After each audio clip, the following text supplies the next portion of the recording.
Hey, this is John Carlos, and I'm here with a look at the Mandarin figure from Hot Toys that I just picked up at Corner Store Comics. Now, I'm going to leave my personal opinion of how the Mandarin was depicted on screen out of this review. I'm just going to presume if you're watching this, you liked how he was depicted, and you're interested in this figure. So here's a look at his packaging. And now we'll take a closer look inside. The inside little cover sheet has the logo of the 10 rings when it's broadcast on TV, along with the credits on here.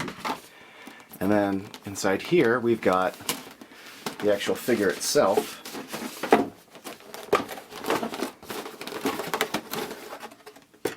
And now we'll take a look at the accessories inside here. Now this figure comes with 2 extra wrist pegs, and of course his sunglasses, which are black on the inside. He also comes with fist hands, and of course all these extra hands do include the 10 rings that make up the 10 rings. Now he also comes with relaxed palm hands. And here's just another look at all the rings. And he also comes with the finger pointing hand. A little more, intimidating.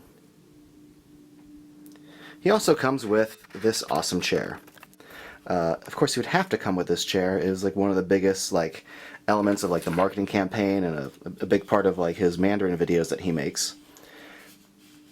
Also, since this figure barely comes with many accessories, it would be a letdown if this thing didn't come with the chair. But what I dig about it is this like faux wooden effect that they've got by using just black paint against the brown. Pretty good job.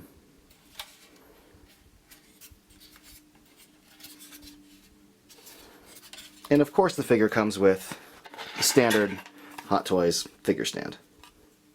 Well, here's a look at the head sculpt, and as usual, I'm just astounded by this. The paint that's being used on this to achieve a skin-like effect is just blowing my mind. Here, we'll take a closer look here. I mean, the freckling alone is just outstanding work. But the eyes look so lifelike. The wetness that they use to achieve the glassy eyeball look is just great. And the likeness here is awesome. I mean, that is totally like Ben Kingsley's mouth. I mean, they even got that little mole by the side of his eye there. But the quality of this expression is what's really impressing me too. I mean, if you look at just the wrinkle lines within his forehead, even before you get to the eyebrow, just up there in the forehead alone, the wrinkling texture right along his eye there. The wrinkles, the worn out quality of his skin. Not to mention his furrowed brow. It creates such a good expression. I'm really, really impressed by this. Let me take a closer look at his hair and all that now. As far as having a buzzed hair goes, I think they did a really good job with painting this to look like shortly cut hair. And then a really cool little detail, they do include his little Captain America Anarchy tattoo on the back. It's very quickly seen, but it's a really cool detail. I'm really glad they included that in this figure. I think that's awesome of them. The sculpting on the rest of the hair looks good, and I'm really happy with how the beard turned out as well. Overall, this face sculpt is just, as usual, awesome. Now, as usual with Hot Toys, they have these sculpted boots, which look awesome. In real life, I'm no shoe enthusiast, but for Hot Toys, I'm all about their shoes for some reason. The camo pants on this look really cool, including this dragon-like stitching that's going down the side of the pants. I mean, I don't know if it's embroidering or stitching or what, but it's impressive, especially because it's so damn tiny. Here's a look at his shirt, with his little belt that goes across with different kinds of materials. And here's the rest of his shirt. The lining's cool, but I really like this belt and the use of this material and then the gold and the black.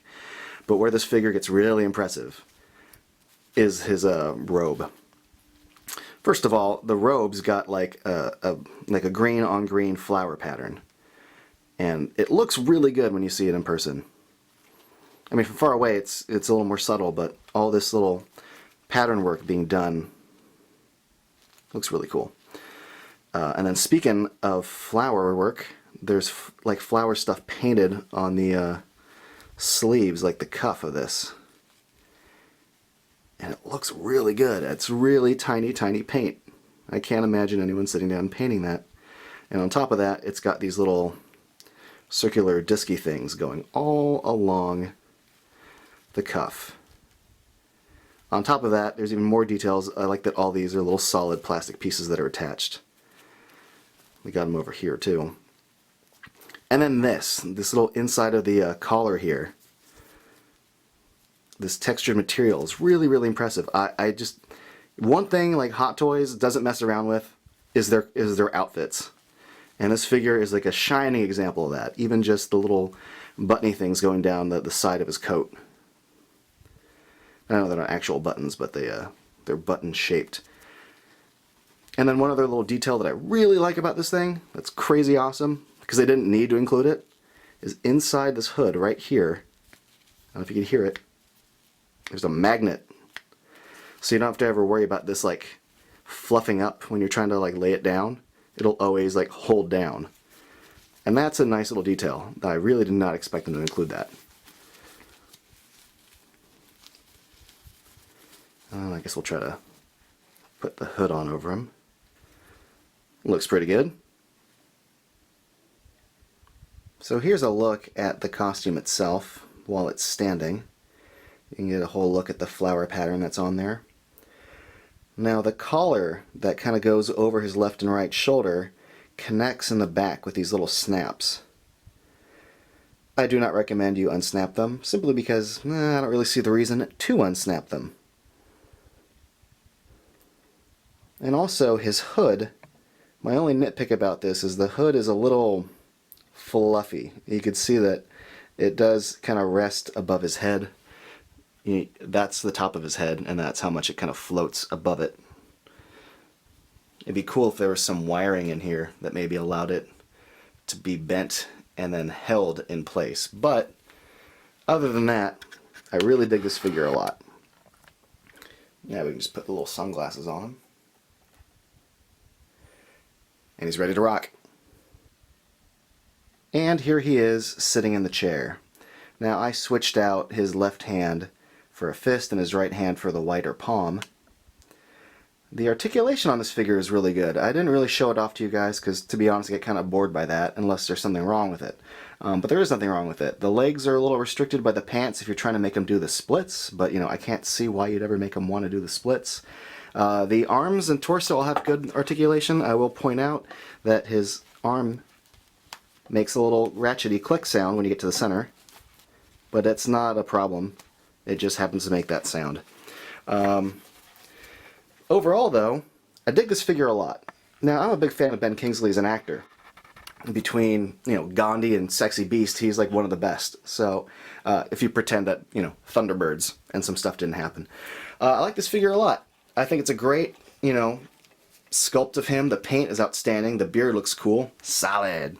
I think if you're a fan of the Mandarin, if you're a fan of the Iron Man franchise and you want to have this villain in your collection, or if, like me, you just think Ben Kingsley is awesome, this is a solid toy that I highly recommend.